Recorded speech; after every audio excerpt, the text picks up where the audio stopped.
Inyo ang Panginoon. Ngayon po ay dakilang kapistahan ni San Pedro at ni San Pablo. Ito sila bukas. Ngayon ay Bihilya ang dakilang kapistahan. Ito po ay pinagdiriwang natin every June 29. Kaya lang, ngayong taon na ito, pumatak ng araw ng linggo. Sa bahagi yun, so, ang mesa sa sinunuan, mesa bukas. Panaya, siguro sa balikan natin, ay bakit may piyesta sina San Pedro at San Pablo. Samantala may sariling piyesta itong dalawang ito. Si San Pedro ay yung kapistahan na tinatawag natin yung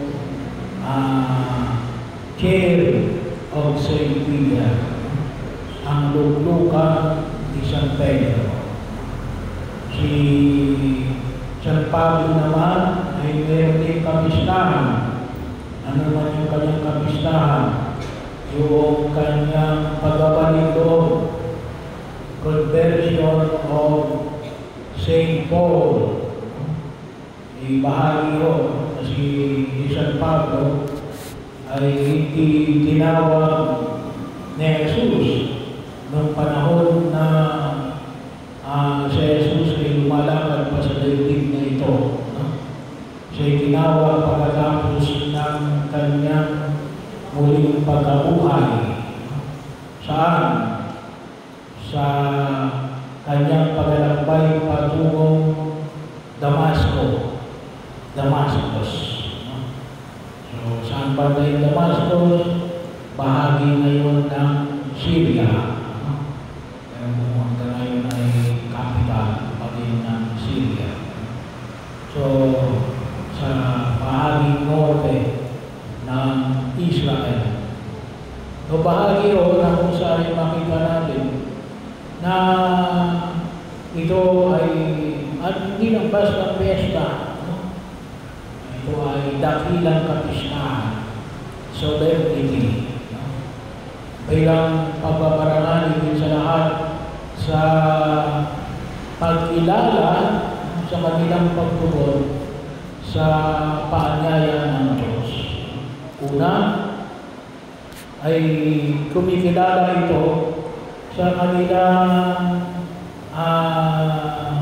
pagsunod sa hamon na ipinahayag ng ating Panginoon sa Kristo. So, alam natin na si San Pedro ay mismo kasama ng 12 na pinili ni Jesus. Ang katulad na po sa Ebanghelyo ngayon ay siya ay tinaguri ang pinakapinuno ng 12. Kaya ang tawag na natin ngayon ay yung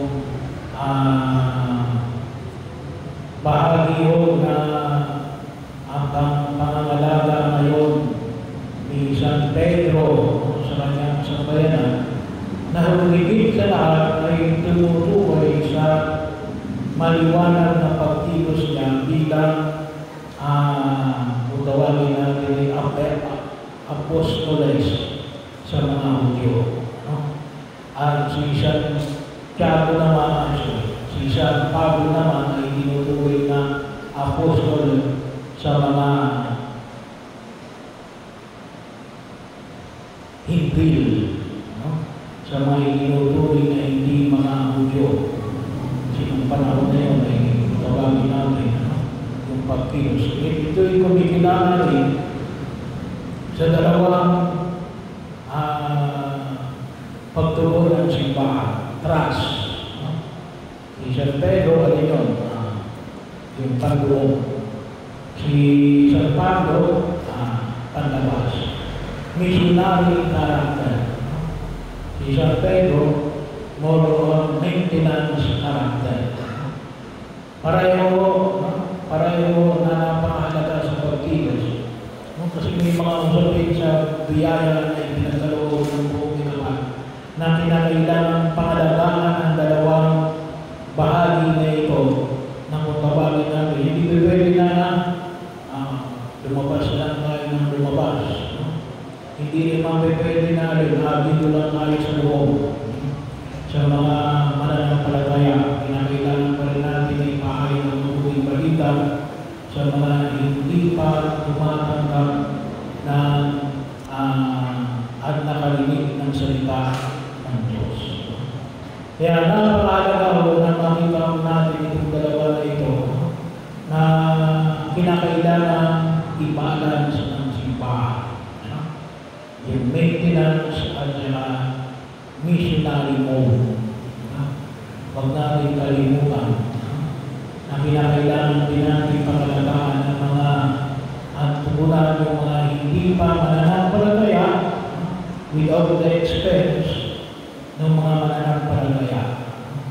Hindi rin pwede natin na yung lamang mga mananampalataya ang ating pangalagaan na hindi na tayo lumalabas sa mga hindi pa nakakilala sa ating Panginoong Jesucristo.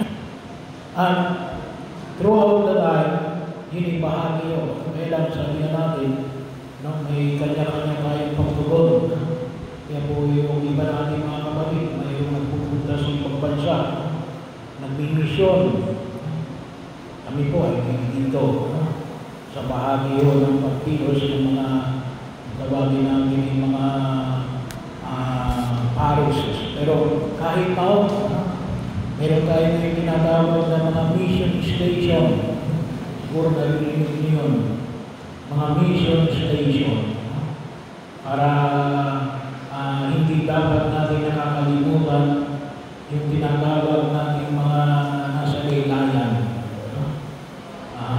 Ito po yung bahagi na kinakailangan pareho natin pahalagahan. At ito ay kinikilala na sa panyaya. Kaya na po, yung si San Pablo, makita natin yung kanyang patuloy na pangangaral at kanyang paglalakbay. Yan ang nakarating siya saan? Sa Pilipos, sa tinatawag po natin Efeso, Galatia. Sa bandang bahagi yun, doon yun, bahagi ng Turkey. So, gawa ng kanyang tinatawag ng mga missionary journey. Pangalawa, ito rin po ay tumutugon sa panyaya ng pagkakapan na makita natin yung tinatawag natin na yung pagkabalik, yung sabi kay Pedro, kasi tinanong siya, sino ako? Anong sabi ni Pedro? Ikaw po ang Kristo, ang anak ng Diyos na buhay. Bakit nalaman yun ni Pedro? Hindi yan galing sa iyo. Saan galing yan? Galing yan sa Ama. Sana makita natin. Siguro naririnig yung salita, yung pagninilay dulot ng bulong ng Espiritu Santo. Yung salitang conversation with the Spirit. Conversation with the Spirit. Kung lalo mong binigyan ng alagayan na sino doon sa modality. Ano yun? Pakikinig na maaari ang Diyos ay nagsasalita sa pamamagitan ng mga tao nakakasalimuhan natin sa sitwasyon na kinabibilangan natin at sa ngayon sa kasalukuyang panahon upang patuloy na mag-inapak ang mahalagang katotohanan na tinanggap natin sa ating Panginoong Jesucristo. So kinakailangan kasi natin mailapat yung katotohanan na ito sa problema na inaharap natin. Pero hindi naman kinakailangan natin malusaw yung katotohanan na pinaniniwalaan natin. So sa karanasan ng simbahan, makikita ko natin yan, no? Sa panahon ng mga apostoles, pinag-usapan, ang tutusin ay pinagdibatihan ni Pablo at ni Pedro sa panahon nila ay alin yung pagtutulik kung yung bang mga bibinyagan kinakailangan tulingan. So, isa lang po yun sa aming bawa. Pero ngayon, ibig sabihin, pinagnilayan niya, pinag-usapan niya, ang pinakinggan niya ng paglahal ng Espiritu Santo, ano ba yung tunay na sinasabi, kinakailangan ba pa talagang tulian ka para ikaw ay maging isang Kristiyano? Bahagi o requirements pa yan. O pwede namang it is, kung tawagin natin ay pinahalagahan pero hindi kinakailangan maging bahagi ng requirement. Sample lang po yun, ng panahon ng mga apostoles. Ngayon, medyo matulindigan yung mga katanungan. Bahagi ho. Nakuntusin, may mga katanungan din na noon pa ay pinag-usapan na pero hanggang ngayon sumusulpot pa. Katulad ng bawa ng pagkain ng dugo. Hindi kayo naman ngayon, ano yun? Yung mga katanungan ngayon, halimbawa yung question ng AI, Artificial Intelligence.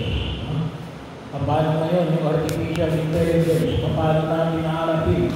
Paano yung ating pananampalataya? Pag pinag-usapan natin ngayon ng tinatawag natin Artificial Intelligence, paano natin naharapin? Bago lang yan.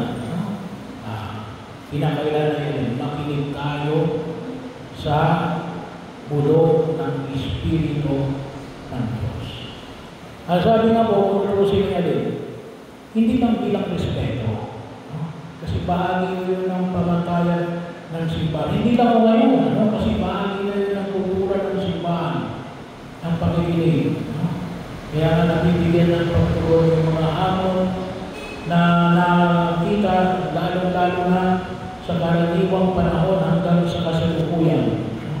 Marami po mga issue na kung po ay binalagdas nito. Pero napakahalaga yung pakikinig lamang bilang respeto.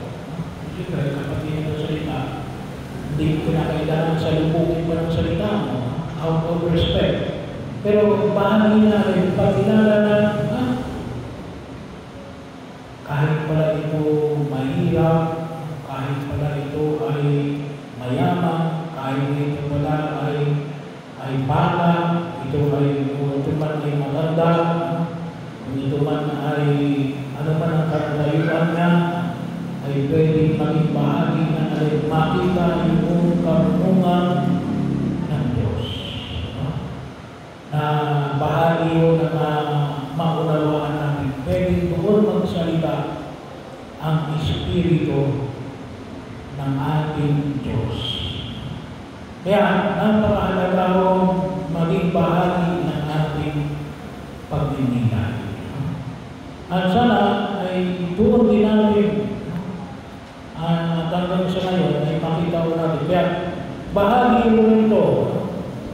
Kasi panyaya, sabi na, napadala ng sulat ang ating obispo para ipadawalan na bahagi ng pagdiriwang na ito ay ang patuloy na pagtulong ng simbahan sa pamagitan ng Santo Papa na pangalagaan ng ating mga mananampalataya at yung parang ipapatuloy yung pagpapahayag ng mabuting balita ng kaligtasan. Kaya po, lahat po ngayon ng kolekta, lahat ngayon ng kolekta ay ipapasa natin. Dito ipapasa sa parokya, yung lahat na nasa parokya ipapasa sa diocese at ipadala sa CBCB, ipapadala ng CBCB sa Roma para kung saan sa lahat na para sa charitable works ng kasalukuyang Santo Papa. Para mapangalagaan ang mga mananampalataya na nangailangan nito at yung mga tao na maaaring hindi pa nakarinig